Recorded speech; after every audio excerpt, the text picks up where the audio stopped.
Hello students, this video is regarding the analysis of the marking scheme of set B of the exam held today on 18th of December 2020. So let us start. I am sharing my screen, and as you can see that this is the marking scheme of set B, and I'll just be explaining all the answers. First thing first, you need to remember, means you need to know and remember as well, that in some questions answer is always one, whether marking it is in marking scheme or not, whether I am informing you or not, or whether you are solving on your or on your own. Answer will always be, that means there will always be one answer of some questions. But in some questions you may say the same thing in different words, and I may say the same thing in different words. So words may differ, explanations may differ, but if the end result is same, then examiner will give you or will grant you full marks. So don't lose heart or don't think कि जैसे marking scheme में लिखा है हमने ऐसा नहीं किया है, हमने तो किसी और तरीके से लिख दिया है. But if the meaning and the explanation is same, then you will be granted full marks. And this is written in all the marking schemes issued by CBSE after exam as well. So sometimes answer is same, sometimes explanation is different, logics and reasons are different, but end result is same. Okay, so let us start with question number 1, which is the value of money multiplier will be high when four options are given, and we all know that mm is equals to 1 upon LRR. So there is inverse relationship between money multiplier and LRR, which is legal reserve ratio.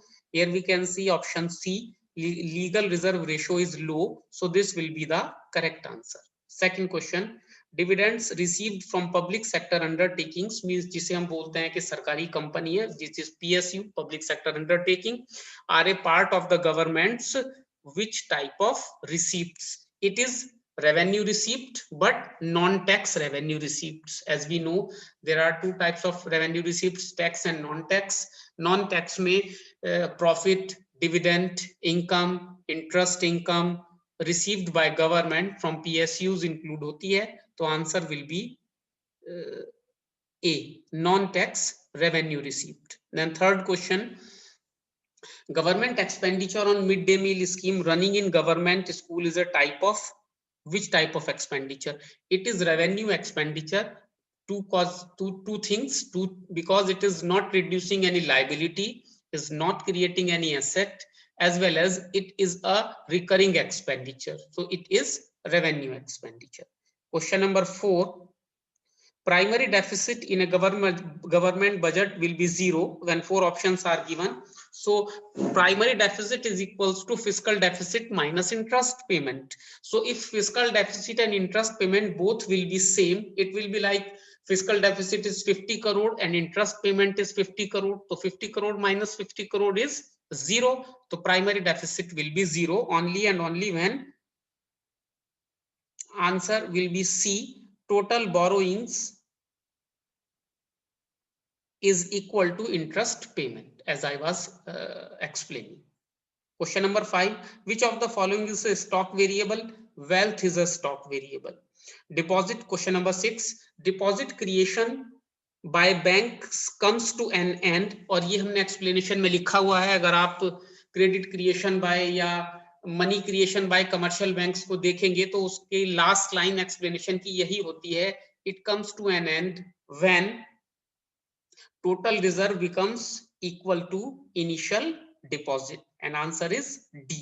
Now as I told in the earlier video as well, question number 7 से question number 10 तक जो question होंगे macro economics में, और question number 24 से question number 27 तक के जो क्वेश्चन होंगे इंडियन इकोनॉमिक डेवलपमेंट में, वो केस स्टडी बेस्ड क्वेश्चन होंगे. यहाँ पर एक केस स्टडी गिवन है which is related to the Atmanirbhar Bharat package, जो कि कोविड-19 की वजह से, as you are aware, because of COVID-19 most of the governments of the world have started a scheme for their companies. So like Indian government also started, जिसमें Indian government ने क्या किया है, वो 20 लाख करोड़ का एक package, as we said, it was well publicized. कि 20 लाख करोड़ का एक रिवाइवल पैकेज दिया है इंडियन इकोनॉमी को गवर्नमेंट ने, जिसका नाम रखा आत्मनिर्भर Bharat package, which includes major fiscal measures like free food for the poor, direct cash transfer, money for rural job guarantee scheme, Manrega and credit guarantee to MSMEs. RBI has also taken steps to decrease या slash interest or lending rates and add more liquidity into the market. ये सब इसमें लिखा हुआ है. Indicate the impact of economic package on AD. इस सभी facilities का या इस पूरे पैकेज का एडी पर क्या इफेक्ट पड़ेगा. देखिए इस पूरे पैकेज की वजह से क्या होगा कि लोगों के पास पैसा पहुंचेगा. जब लोगों के पास पैसा पहुंचेगा तो वो डिमांड करेंगे and AD will increase. So answer number 7 is B, rise in aggregate demand. Question number 8, to induce liquidity RBI must have, यानी कि एक लिक्विडिटी बढ़ानी है अगर मार्केट में, लोगों के पास, कमर्शियल बैंक्स के पास ज्यादा पैसा देना है ताकि फिर वो ज्यादा यूज करें, बैंक्स लोगों को पैसा दें, लोग उस पैसे को, जो पब्लिक है उस पैसे को यूज करे, तो आरबीआई को इसमें से देखिए जो 4 ऑप्शन हमारे सामने हैं, इंक्रीज वाला या कांस्टेंट वाला काम नहीं करेगा, रिड्यूस्ड रेपो रेट, क्योंकि रेट सारे कम होने से बैंक्स के पास और पब्लिक के पास ज्यादा पैसा आएगा और वो ज्यादा डिमांड करेंगे. देन क्वेश्चन नंबर 9 देखिए आप लोग, the likely impact of deficit demand under income and employment theory in an economy are. उसका क्या इफेक्ट होता है कि अगर डेफिसिट डिमांड है किसी इकोनॉमी में, so we all know that answer will be A, because अगर डेफिसिट डिमांड है तो डिमांड अगर कम होगी तो आउटपुट कम हो जाएगा, आउटपुट कम होगा तो एम्प्लॉयमेंट कम होगा, इनकम कम होगी और जनरल प्राइस लेवल भी कम हो जाएगा. ये डायरेक्ट रिलेशनशिप एक सर्कुलर मोशन या सर्कुलर रिलेशनशिप की तरह होता है. चीजें एक के बाद दूसरी होती हैं, एक दूसरे से बंधी होती हैं, हम ऐसा बोल सकते हैं. And A is the correct answer. Then answer number 10 देखिए आप, the nature of fiscal policy undertaken by the government is some space and monetary policy is some space in its nature. तो ऑलवेज रिमेंबर, और ये जो question है, ये जो MCQ है, ये हायर क्लासेस में भी एक अच्छा क्वेश्चन बनता है. आपको याद रखना चाहिए कि गवर्नमेंट की जो मॉनेटरी और फिस्कल पॉलिसी होती है, हालांकि 1 नंबर का क्वेश्चन है लेकिन मैं यहाँ एक्सप्लेन कर देता हूँ.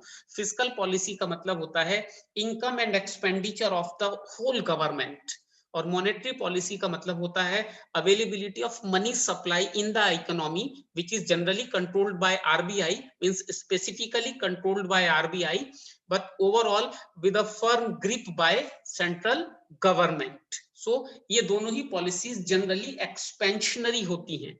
देखिए 1950 में गवर्नमेंट का इनकम कितना था, एक्सपेंडिचर कितना था, 1970 में कितना था, 1990 में कितना था और 2010 में कितना हो गया है, लगातार बढ़ रहा है. तो फिस्कल पॉलिसीज एक्सपेंशनरी. ऐसे ही आप मनी सप्लाई का डेटा गूगल करके चेक कर सकते हैं, वेरीफाई कर सकते हैं. 1950 में हमारे यहाँ M1 कितना था, 70 में कितना था, 90 में कितना था और फिर 2010 में हमारे यहाँ M1 कितना था, वो भी आपको लगातार बढ़ता हुआ ही मिलेगा, because our economies are growing. तो ये दोनों पॉलिसीज बेसिकली एक्सपेंशनरी होती हैं. तो ए ऑप्शन करेक्ट हो जाएगा, एक्सपेंशनरी, एक्सपेंशनरी. ओके. उसके बाद क्वेश्चन नंबर 11 देखिए, रियल, जो कि 3 मार्क्स का क्वेश्चन है.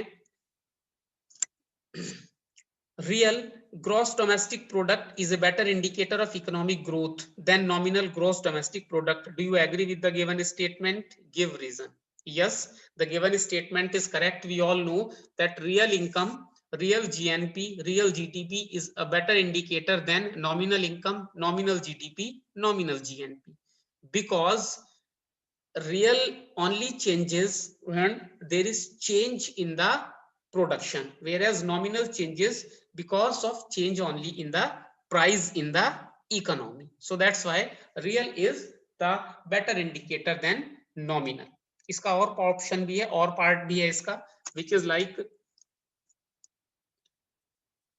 giving reasons, explain how the following should be treated in the estimation of national income. Okay, payment of corporate tax by a firm, it is not included. All type of taxes are not included in national income because these are just transfer payment, बल्कि these are compulsory transfer payment, हम इन्हें ऐसे बोलते हैं. ये compulsory transfer payment होते हैं, ये करने ही करने होते हैं और फैक्टर इनकम नहीं होते हैं.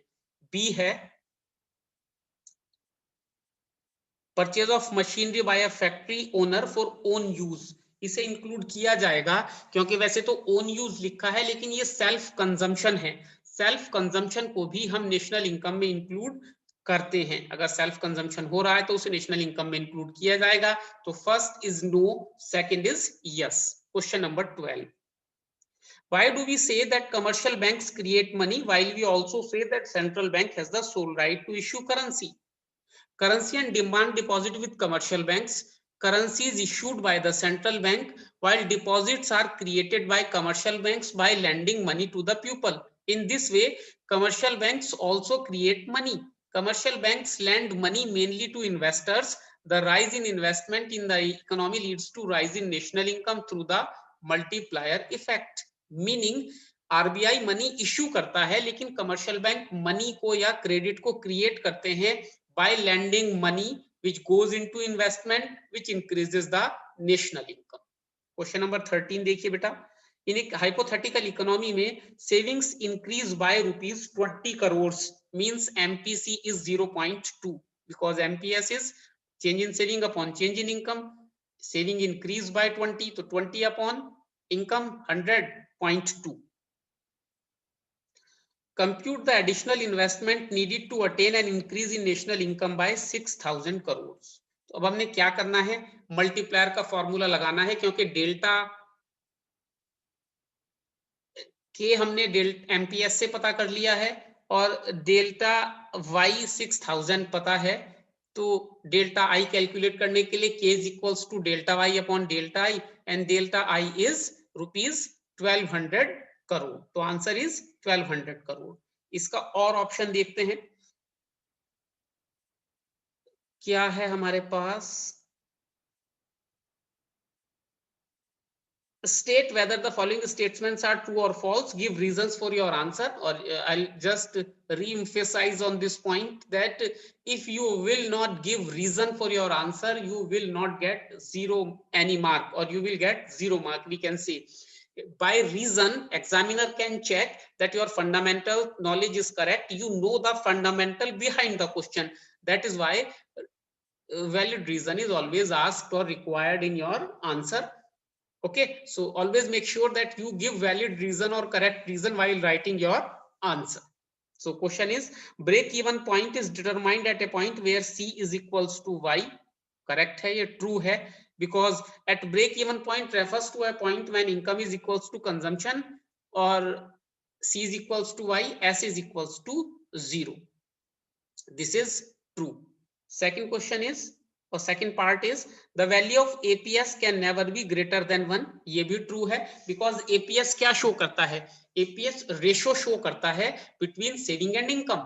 So if and it is always between 0 to 1, क्योंकि आप या तो बिल्कुल भी सेव नहीं करेंगे या अपनी इनकम को 100% सेव कर लेंगे, which is hypothetically kind of true, but practically it is not true, because if you are earning 100 you cannot save 100.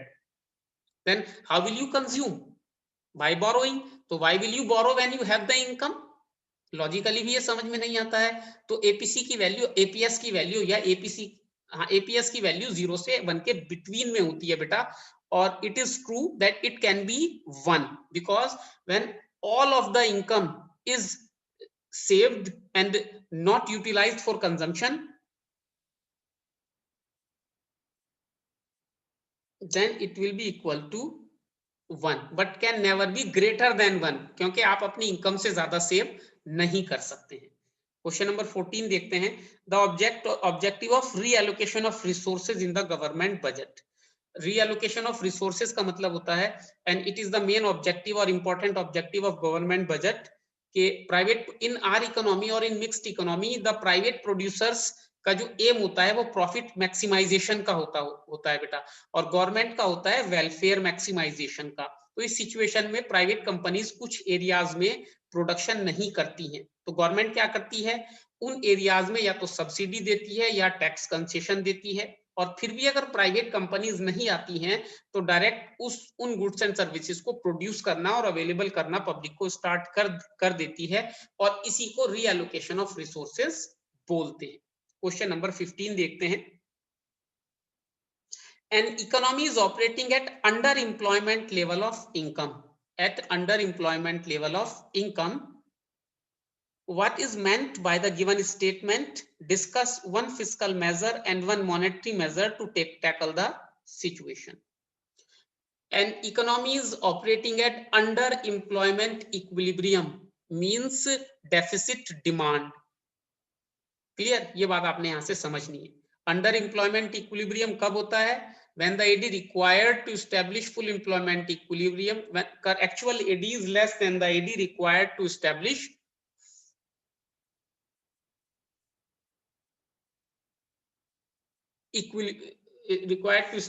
full employment equilibrium. Okay. तो यानी कि लोगों के पास पैसा कम है, लोग डिमांड कम कर रहे हैं, तो इस सिचुएशन में गवर्नमेंट की पॉलिसी होती है डिमांड को बढ़ाना. उसके लिए सबसे पहले गवर्नमेंट क्या करती है? Decrease in taxes. ये फिस्कल मेजर है. गवर्नमेंट एक्सपेंडिचर और गवर्नमेंट टैक्स ये फिस्कल में आते हैं.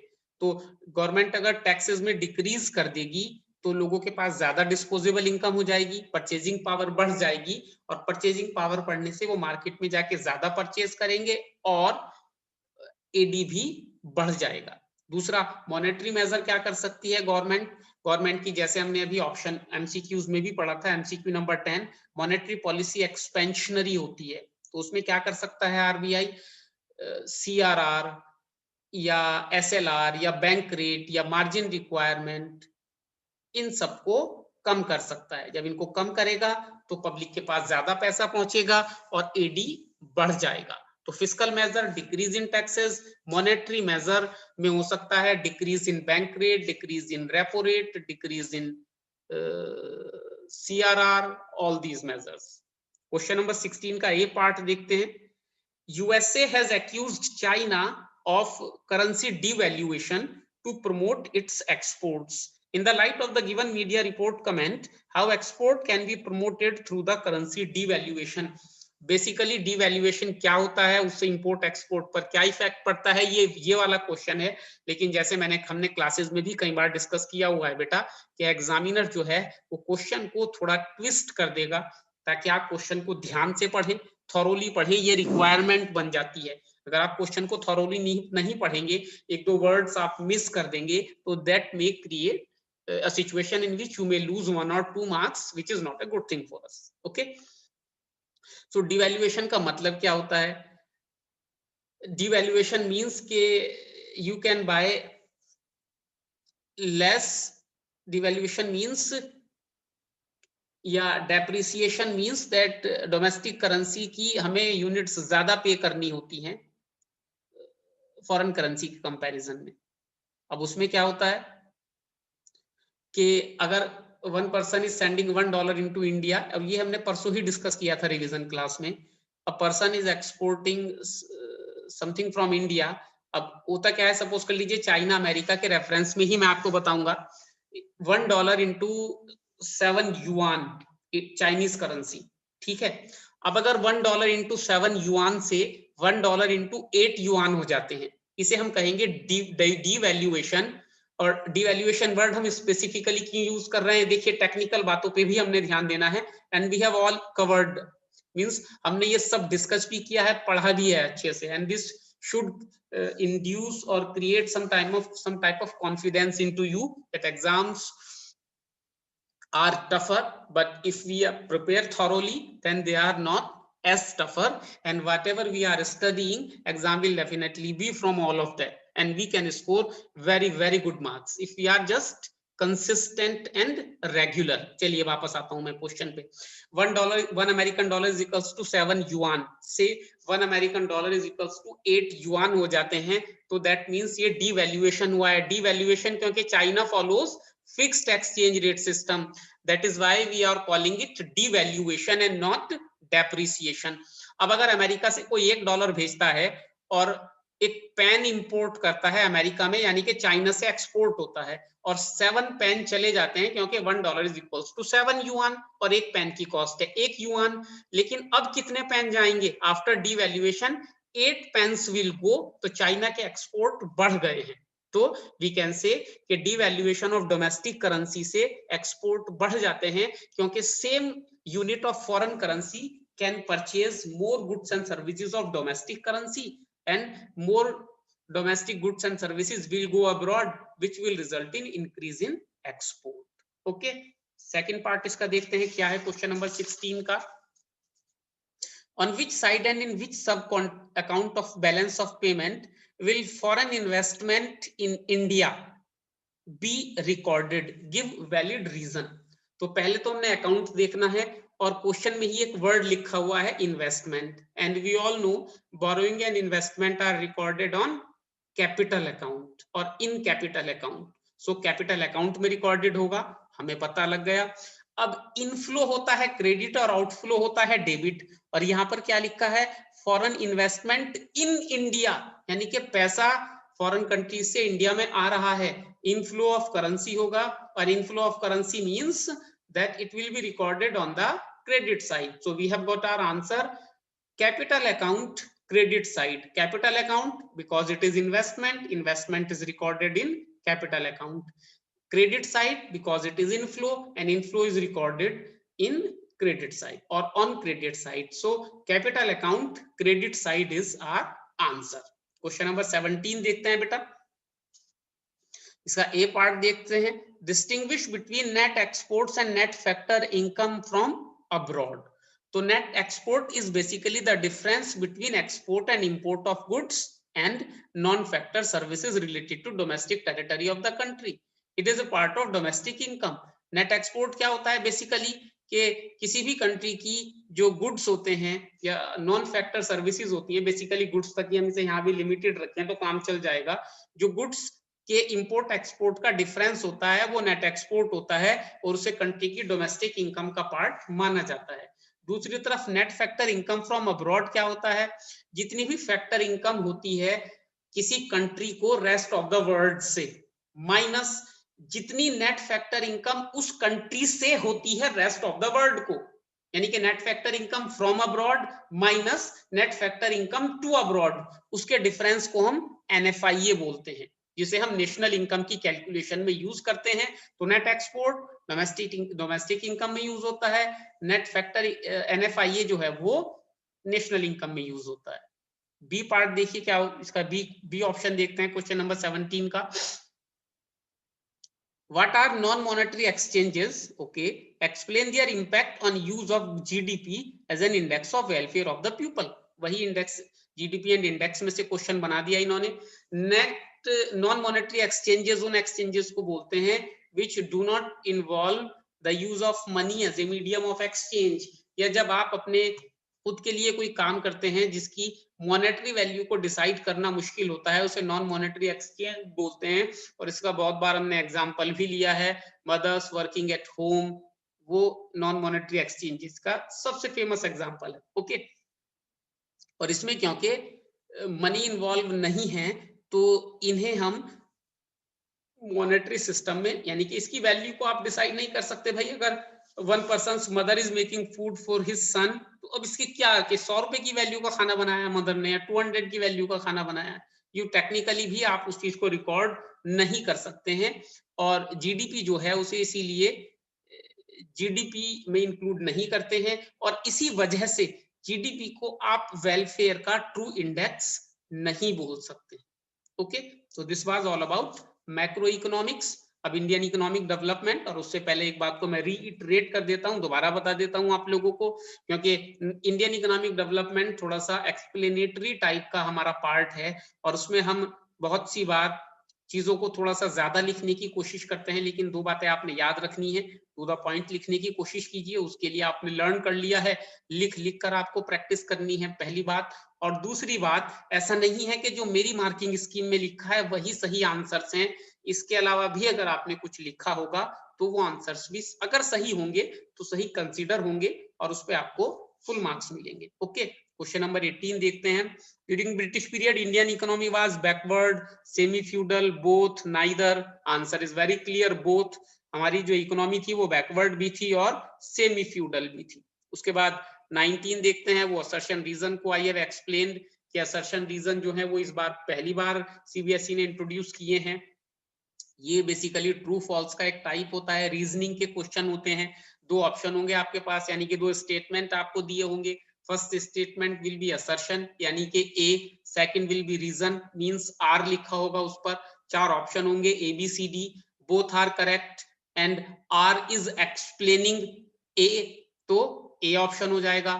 Both R correct but R is not explaining R A, तो बी ऑप्शन हो जाएगा। ए इज ट्रू और R is false, C option हो जाएगा। A is false, R is true, D option हो जाएगा। ओके, तो क्वेश्चन नंबर 19 देखते हैं। India became an exporter of primary products and importer of finished consumer and capital goods produced in Britain. Okay, correct. Restrictive policies of commodity production, trade and tariff pursued by the colonial government adversely affected the structure, composition and volume of India's foreign trade. ये 19 है और दो ए जो है वो are को correct explain कर रहा है, तो इसका ऑप्शन हो जाएगा ए, क्योंकि हम जो बने वो ए में बताया है, क्यों बने, वैसे क्यों बने वो आर में एक्सप्लेन हुआ है, तो R is the correct explanation of A, option A will be correct. 20 question number देखते हैं बेटा। The major policy initiatives, that is land reforms and green revolution, helped India to become self-sufficient in food grain production. Okay. The proportion of people depending on agriculture did not decline as expected. Okay. तो देखिए ए और are दोनों correct हैं, लेकिन are जो है वो ए को एक्सप्लेन नहीं कर रहा है। ए में उन्होंने कहा है कि जो हमने पॉलिसी बनाई थी उससे हम फूड ग्रेन के प्रोडक्शन में सेल्फ सफिशिएंट बन गए, तो उसने इसी चीज को आगे एक्सप्लेन नहीं किया, उस पॉलिसी के किसी और एस्पेक्ट को उठाकर आर में रख दिया। तो बोथ आर करेक्ट, दोनों करेक्ट हैं अपनी जगह, लेकिन आर जो है वो ए को एक्सप्लेन नहीं कर रहा है बेटा, तो हम बी को इसका करेक्ट आंसर मानते हैं, या बी इसका करेक्ट आंसर है। क्वेश्चन नंबर 21 देखते हैं। The motive behind introduction of land reform in India was, C option is correct, equity in agriculture, क्योंकि जब हमने एग्रीकल्चरल रिफॉर्म्स को या लैंड रिफॉर्म को इंट्रोड्यूस किया तो उसका मतलब यही था कि जमींदारों के पास से जमीन को ले लिया जाए और सभी को जमीन बराबर बांट दी जाए, तो equity in agriculture. Question number 22, इसका बी ऑप्शन करेक्ट है। The reform process started in China in 1991, 78, 88, 49, इनमें से देखेंगे तो 78 इज द करेक्ट आंसर। उससे पहले भी एक बार चाइना ने कोशिश की थी 1958 में, वो क्वेश्चन भी अक्सर एग्जाम में आ जाता है, the great leap forward, but this is the more appropriate और correct answer because that year is not mentioned in our options. तो देन जो सेकंड टाइम इन्होंने रिफॉर्म स्टार्ट किए थे वो 78 के आसपास थे। Agricultural market does not compromise, देखिए एग्रीकल्चरल मार्केटिंग ये को अगर आप देखेंगे तो उसमें ट्रांसपोर्टेशन भी होता है, ग्रेडिंग भी होती है, स्टोरेज भी होता है, लेकिन क्रेडिट नहीं होता है। एग्रीकल्चरल मार्केटिंग और क्रेडिट का कोई डायरेक्ट रिलेशन नहीं होता है, कहीं ना कहीं होता है लेकिन एग्रीकल्चरल मार्केटिंग में स्पेसिफिकली नहीं होता है। So I will say that D is the correct answer. Okay, now 23 to 24 to 27 as case studies given. First question जो उन्होंने पूछा है, an economy is a system in which individual earns a source of livelihood by performing economic activities, true, 24 का answer true हो जाएगा। 25, India has adopted mixed economy, ये तो हमें बहुत अच्छे से पता है, सी ऑप्शन हो जाएगा। Question number 26, in which type of economy there are economic problems, so वो मिक्स्ड हो या कैपिटलिस्टिक हो या सोशलिस्टिक हो, सभी में होता है, तो 26 का आंसर हो जाएगा D. Then 27, in a market economy the economic problems are solved by government intervention, absolutely false, क्योंकि मार्केट इकोनॉमी और गवर्नमेंट्स आर पोल अपार्ट, दोनों बिल्कुल एक दूसरे के उल्टे हैं, ऐसा हो ही नहीं सकता। ये तो प्रीमाइस है या अजम्पशन है या एक फंडामेंटल है कि मार्केट इकोनॉमी में गवर्नमेंट का इंटरफेयर नहीं होता है और सोशलिस्ट इकोनॉमी में market, private market rarely exist करती है। तो आंसर विल बी एग्री और disagree, absolutely disagree. Question number 28 देखते हैं, is environmental crisis a recent phenomena, if so why. Environment तो एक रिसेंट फिनोमिना नहीं है, ये तो फ्रॉम द टाइम इमॉर्टल है, लेकिन इसकी जो क्राइसिस है वो अभी एक रिसेंट फिनोमिना का मतलब पिछले 30, 40, 50 ईयर्स में ही स्टार्ट हुआ है। क्यों? क्योंकि पहले इंडस्ट्रियलाइजेशन नहीं था, पॉपुलेशन कम थी, तो बात ये थी कि डिमांड कम थी किस चीज की, नेचुरल रिसोर्सेज की, और सप्लाई ज्यादा थी। अब रोल रिवर्सल हो गया है, किस वजह से, इंडस्ट्रियलाइजेशन हुआ है, पॉपुलेशन बढ़ी है, तो अब डिमांड ज्यादा है और सप्लाई कम हो गई है। तो इस रोल रिवर्सल की वजह से हमारा जो rate of regeneration of resources है, नेचुरल रिसोर्सेज, वो कम है और रेट ऑफ यूज जो है वो ज्यादा है, और ये क्राइसिस को क्रिएट करता है। तो yes, environmental crisis we can say is a recent phenomena. Question number 29 देखिए बेटा, how does investment in human capital contribute to the growth? Human capital से आप फिजिकल कैपिटल को यूज कर सकते हैं। आपने सुपर कंप्यूटर बना लिया तो चलाने के लिए साइंटिस्ट चाहिए, पहली बात। उससे प्रोडक्शन बढ़ता है, प्रोडक्टिविटी बढ़ती है, लिविंग स्टैंडर्ड बढ़ता है। अगर आपके पास एजुकेटेड, स्किल्ड और हेल्दी वर्कर हैं तो आप रिसोर्सेज को अच्छे से यूज कर सकते हैं, इनोवेशंस को प्रमोट कर सकते हैं, क्वालिटी ऑफ लाइफ को बढ़ा सकते हैं। तो वी कैन से दैट, और जो कि मैंने बताया था पहले भी, आप अपने आंसर्स को पॉइंट में लिखें। अगर आप आंसर्स को पॉइंट में लिखेंगे तो आपके 3 out of 3, 4 out of 4 marks मिलने के चांसेस बढ़ जाते हैं। ओके, उसका और क्या है बेटा 29 का, why is there a need for government intervention in education and health service. इसे में हमने यहाँ 3 पॉइंट में लिखा हुआ है, क्योंकि 3 मार्क्स का क्वेश्चन है, बट आई क्रिएट। एजुकेशन और हेल्थ जो है बेटा, वो एक इंडिविजुअल के लिए भी बेनिफिट करते हैं और सोसाइटी के लिए भी बेनिफिट करते हैं। तो इसीलिए जरूरी है कि जहां पर प्राइवेट इंस्टीट्यूशंस हो वहीं पर पब्लिक इंस्टीट्यूशंस भी होने चाहिए। पहली बात, अगर आप एजुकेशन और हेल्थ पर एक्सपेंडिचर करते हैं तो उसके लॉन्ग टर्म इफेक्ट होते हैं जिन्हें आप जल्दी से बदल नहीं सकते। यानी कि किसी कंट्री, अगर आज अमेरिका, मैं इसका थोड़ा सा एक्सप्लेन करता हूं आपको। अमेरिका अगर आज अमेरिका है, इंग्लैंड आज इंग्लैंड है, जर्मनी आज जर्मनी है, कनाडा आज कनाडा है, तो अगर आप 40, 40, 50 इयर्स बिफोर उनकी पॉलिसी को देखेंगे, आज तो वो उसके एक एंड रिजल्ट पर पहुंच गए हैं। 40, 50, 60 इयर्स पहले आप देखेंगे तो उन लोगों ने एजुकेशन और हेल्थ को टॉप प्रायोरिटी बनाया था।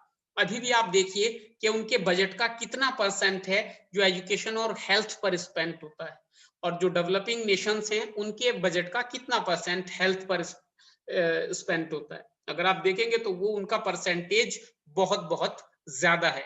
और ऐसा क्यों है? क्योंकि उन्होंने हेल्थ और एजुकेशन के एक्सपेंडिचर के इंपॉर्टेंस को समझा था। वो लॉन्ग टर्म होता है, उसके जब पॉजिटिव इफेक्ट आने शुरू होते हैं तो वो बदले नहीं जा सकते।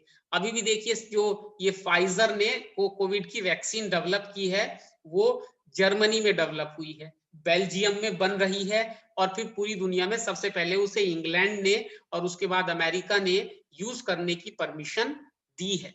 समझ रहे हैं, सब डेवलपिंग है। और ये वैक्सीन जो डेवलप हुई है सिर्फ एजुकेशन की वजह से डेवलप हुई है, ऐसा हम बोल सकते हैं। हेल्थ पर एक्सपेंडिचर करने की वजह से डेवलप हुई है, ऐसा हम बोल सकते हैं। तो ये जो लाइन है कि its impact can not be easily reversed, यहां देखिए, ये मैं इस चीज की बात कर रहा हूं।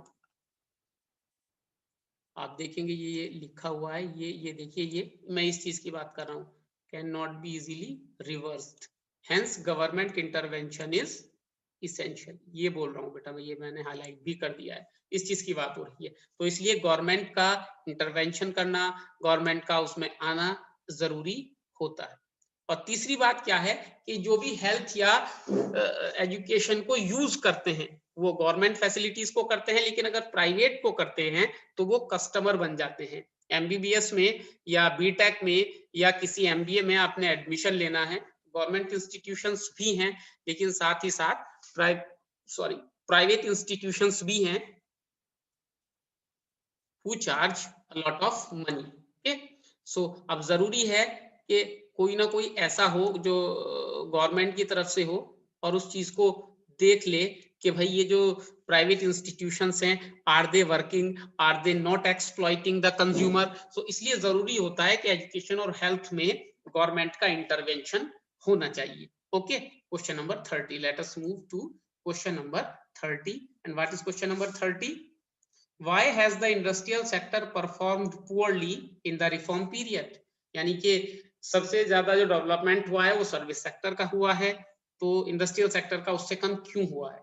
Number 1, decreasing demand of industrial product due to availability of cheaper imports. Cheaper import की वजह से, मेड इन चाइना की वजह से बहुत सारी चीजें ऐसी हैं जो बाहर से इंपोर्ट कर लेते हैं, तो यहाँ पर प्रोडक्शन नहीं होता है, इंडस्ट्रियल सेक्टर का डेवलपमेंट नहीं होता है।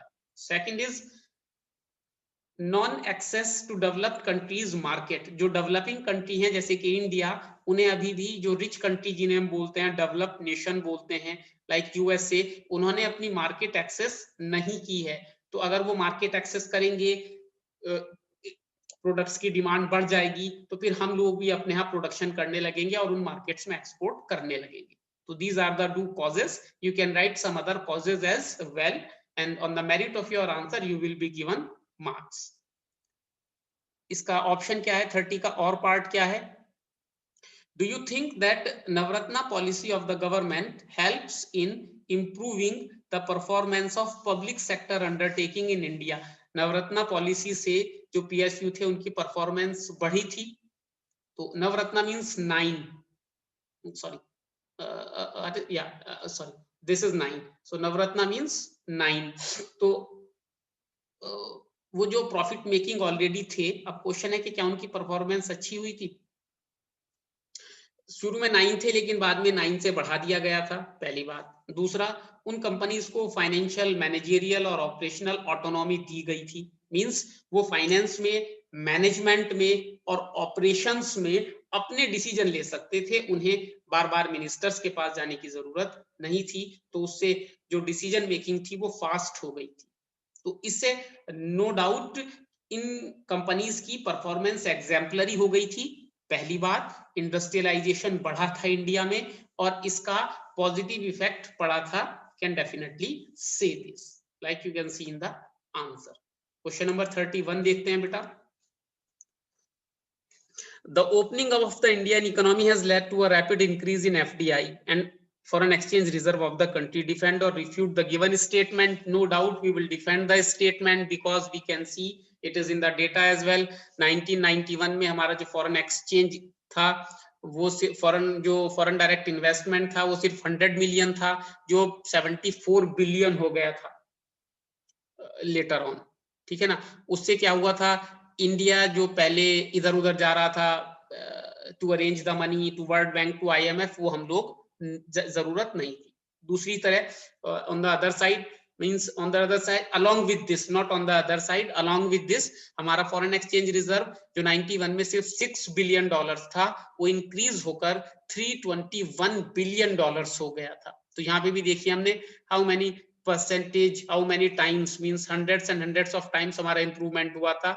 And just for your information, अभी अगर आप फॉरेन एक्सचेंज रिजर्व की बात करते हैं तो हमारा फॉरेन एक्सचेंज रिजर्व 500 बिलियन के आसपास पहुंच गया है, जो अब से सिर्फ 30 इयर्स बिफोर ओनली 6 बिलियन था। यानी कि हमने 800% का इंक्रीज किया है in just 30 years. So definitely ये दोनों बड़े हैं, पर डेटा से हम इसे प्रूव कर सकते हैं। क्वेश्चन नंबर 32 देखते हैं बेटा। ये क्वेश्चन गिवन है, इसको हमें एक्सप्लेन करना है डेटा के बेसिस पर, तो it is easy, you can see the data and explain. ये वर्डिंग्स डिफरेंट हो सकती हैं आपकी, बिकॉज इट्स नॉट लाइक आप इसी सीक्वेंस में उसे एक्सप्लेन करेंगे। Question number 33, the government of India has recently initiated an ambitious program. Explain how this program would help create a self-reliant India. Government ने जो आत्मनिर्भर पैकेज दिया है उससे डोमेस्टिक इंडस्ट्री ग्रो करेंगी, एम्प्लॉयमेंट बढ़ेगा, हम दूसरी कंट्रीज पे डिपेंड नहीं रहेंगे।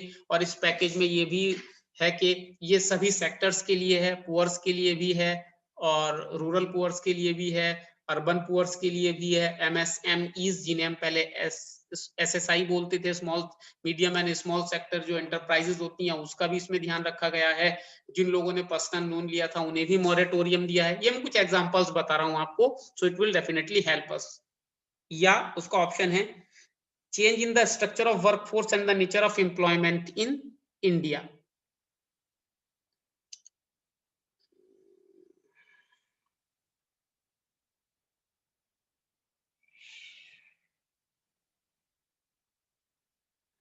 बी पार्ट है इसका, द कोविड-19 pandemic has hit hard the Indian economy, justify the statement with any 3 valid reason. इसके तो आप बहुत सारे रीजन दे सकते हैं, 3 रीजन हमने यहाँ एक्सप्लेन किए हुए हैं, फिर भी just for your knowledge, decline in GDP होगा, एम्प्लॉयमेंट चला गया है, फिस्कल डेफिसिट बढ़ गई है, और भी बहुत सारे कॉजेज हम दे सकते हैं कोविड-19 के, जो नेगेटिव इंपैक्ट्स या नेगेटिव इफेक्ट्स हैं इकोनॉमी पर, किसी एक आदमी पर नहीं, because we are dealing in at macro level. Okay, question number 34 देखिए, rural economic development is essential for Indian economic development. Do you agree with the given statement? Support your answer with the valid reason.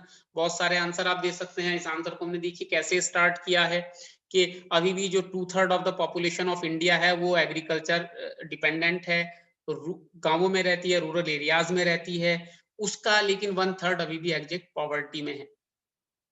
और rural development के लिए जो चीजें जरूरी हैं, सबसे पहले इंफ्रास्ट्रक्चर डेवलपमेंट, उसके बाद है एलिविएशन ऑफ पॉवर्टी, फिर है development of human capital.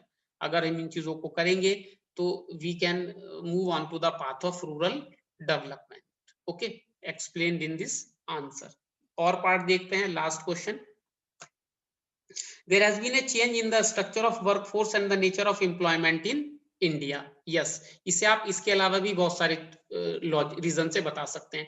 Number 1 तो सर्विस सेक्टर का एक्सपेंशन हुआ है, आउटसोर्सिंग बढ़ी है, लोग घरों से काम करने लगे हैं, इनफॉर्मल या कैजुअल एम्प्लॉयमेंट बढ़ा है, और जॉब लॉस ग्रोथ हुई है।